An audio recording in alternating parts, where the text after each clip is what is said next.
Olaf Scholz है वहां पहुंच रहे हैं। जर्मनी के चांसलर आप देख रहे हैं ओलाफ शोल्ज को जॉगिंग करते वक्त आंख में चोट लग गई थी, इसलिए उन्होंने ये एक बैंड पहन रखा है।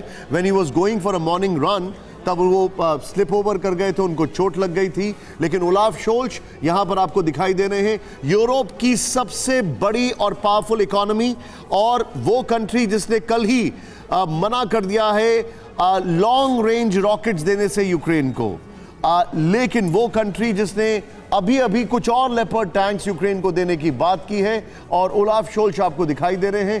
Quick reaction Amitabh ji, Germany और इनकी अगर बात की जाए, भारत के संबंधों की बात की जाए। जर्मनी भारत के संबंध बहुत अच्छे होते जा रहे हैं, और ओवर द ईयर देखिए जर्मनी और चीन के संबंध बहुत अच्छे रहे हैं, लेकिन उस जर्मनी और भारत के संबंध को अगर आप देखें तो चीन हमेशा बीच में आया, क्योंकि जर्मनी बहुत बड़ा इन्वेस्टर रहा है चीन में, चाहे वो फोक्सवैगन हो या अन्य चीज़ों में। और रूस यूक्रेन युद्ध में अगर रूस और यूक्रेन के बाद जो सबसे ज़्यादा सफ़र किया है वो जर्मनी है। इनकी इकोनॉमी रिसेशन में चली गई है, और जिस तरह से हालात बनते जा रहे हैं, जिस तरह से हालात होते जा रहे हैं, उसको देखकर अब यही लग रहा है कि जर्मनी वो वैसा पावर नहीं रहेगा। सर, एंड इंटरेस्टिंगली ये दोनों मुल्क साथ थे जब युद्ध शुरू हुआ था, जर्मनी और फ्रांस, लेकिन अब इनके अंदर फॉल्ट लाइंस दिखाई दे रही हैं रिलेशंस में। Do you agree with this? देखिए, फ्रांस हमेशा एक अलग पहचान बनाया है यूरोपियन यूनियन में, यूरोप में, नेटो में। नेटो का कमांड स्ट्रक्चर का फ्रांस बहुत दिन तक पार्ट नहीं था, बाद में वो पार्ट बना है। अभी भी जब चीन से लौट रहे थे इमैनुअल मैक्रोन, उन्होंने क्या कहा कि we are not a vassal state of America, यानी उस तरह से अपने आप को फ्रांस हमेशा एक अलग तौर पे प्रोजेक्ट करता है। और फ्रांस में अगर आप जाएं, आप तो गए हैं, तो एक फ़िलॉसफी की बहुत अच्छी परंपरा है। जिस तरह इंग्लैंड है, यूके है, जो बिज़नेस के लिए जाना जाता है, तो ये डिबेट करना चाहते हैं और अपने आप को हमेशा एक अलग तरह से दिखाना चाहते हैं। चाहे वो पूरे जितने भी फ़िलॉसफी के आप महान दिग्गज माने, वो या तो फ्रांसीसी रहे हैं या फ्रांस में रहे हैं, चाहे वो लेनिन हो या दिदेरो हो या जो भी हो। तो इस तरह से फ्रांस अपने आप को हमेशा अलग रूप में प्रोजेक्ट करता आया है।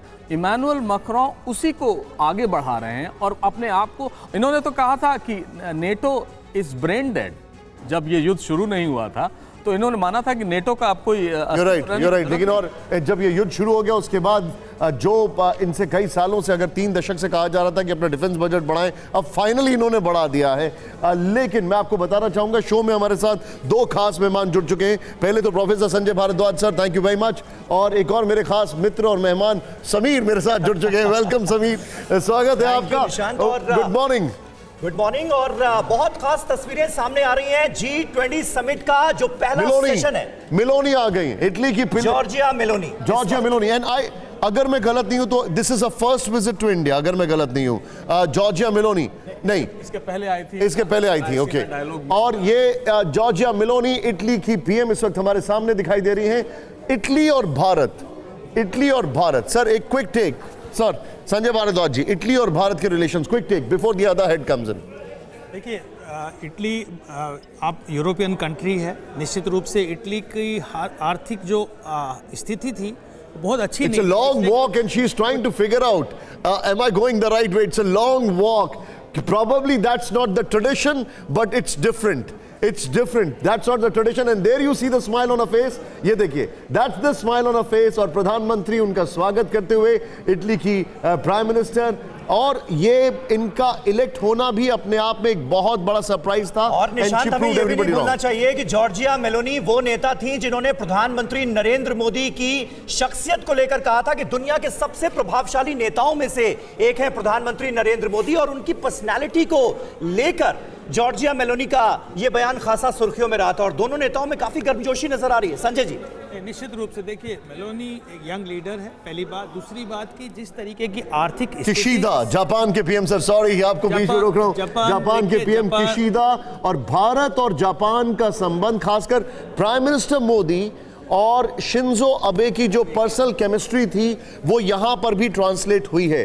भारत की स्मार्ट सिटीज प्रोजेक्ट में, भारत के कई प्रोजेक्ट्स में जापान का बहुत बड़ा रोल है, और जापान क्वाड के लिहाज से, जापान चाइना के लिहाज से अपने आप को एक्सपैंड कर रहा है, और आफ्टर सो मेनी डेकेड्स बहुत एग्रेसिव अप्रोच अपना रहा है। अचल सर हमारे साथ आ चुके हैं, ambassador Achal Malhotra sir, welcome sir. Japan और Bharat, quick take on it sir, very quickly.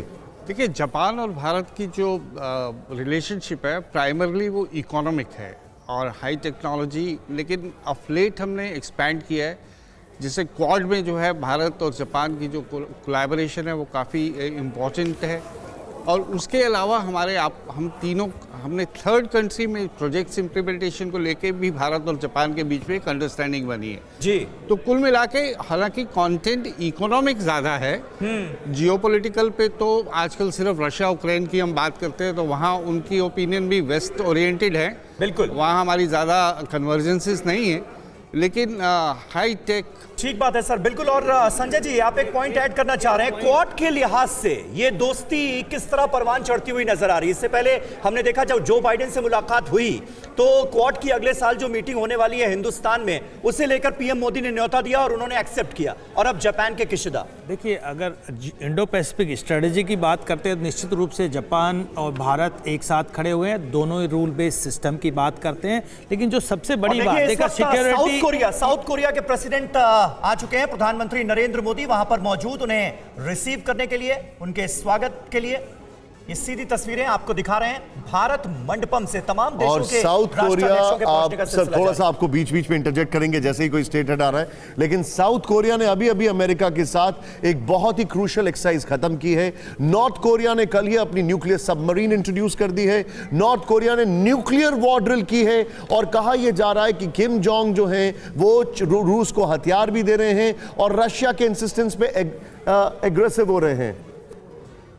बिल्कुल। और इस वक्त हमारे साथ जीडी बख्शी साहब भी हमें ज्वाइन कर रहे हैं और मनीष झा हमारे सहयोगी लगातार डिटेल्स दे रहे हैं, इन तस्वीरों को लेकर बता रहे हैं कि कौन कौन से राष्ट्राध्यक्ष भारत मंडपम पहुंच चुके हैं। जीडी बख्शी साहब, थोड़ी देर पहले हम जिक्र कर रहे थे जापान का, भारत और जापान की दोस्ती कैसे परवान चढ़ते हुए आप देखते हैं, खास करके अगर क्वाड के मद्देनजर बात की जाए। बख्शी साहब,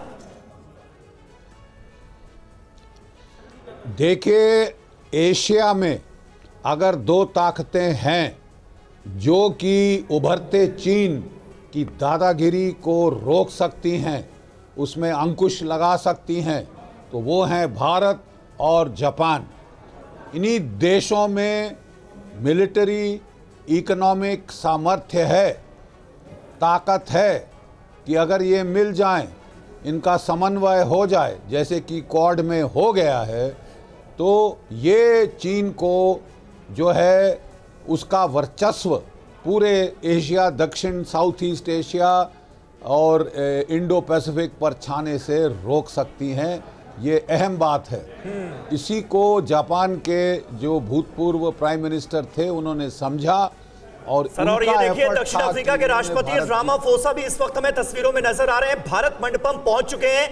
ये सीधी तस्वीरें आपके सामने और दक्षिण अफ्रीका के प्रेसिडेंट रामाफोसा की तस्वीरें आप देख रहे हैं। प्रधानमंत्री नरेंद्र मोदी वहां पर मौजूद, उन्हें रिसीव करने के लिए, उनके स्वागत के लिए। साउथ अफ्रीका और भारत, संजय सोय साहब, किस तरह से रिलेशंस आगे बढ़ते हुए देखते हैं आप? नहीं, देखिए, ऐसा है कि साउथ अफ्रीका के साथ तो भारत के काफ़ी पुराने संबंध रहे हैं और अभी भी जिस प्रकार से आगे प्रगाढ़ होते जा रहे हैं और जिस प्रकार से आज भारत की लुक अफ्रीका, जिसको कहते हैं लुक ईस्ट अफ्रीका को जिस प्रकार से भारत जोड़ रहा है, ये एक बहुत बड़ी एक जो मेजर पॉइंट इस G20 में जो लेके आया है और वाकई में इंक्लूसिव जिसको कहते हैं वो बात निकल के आ रही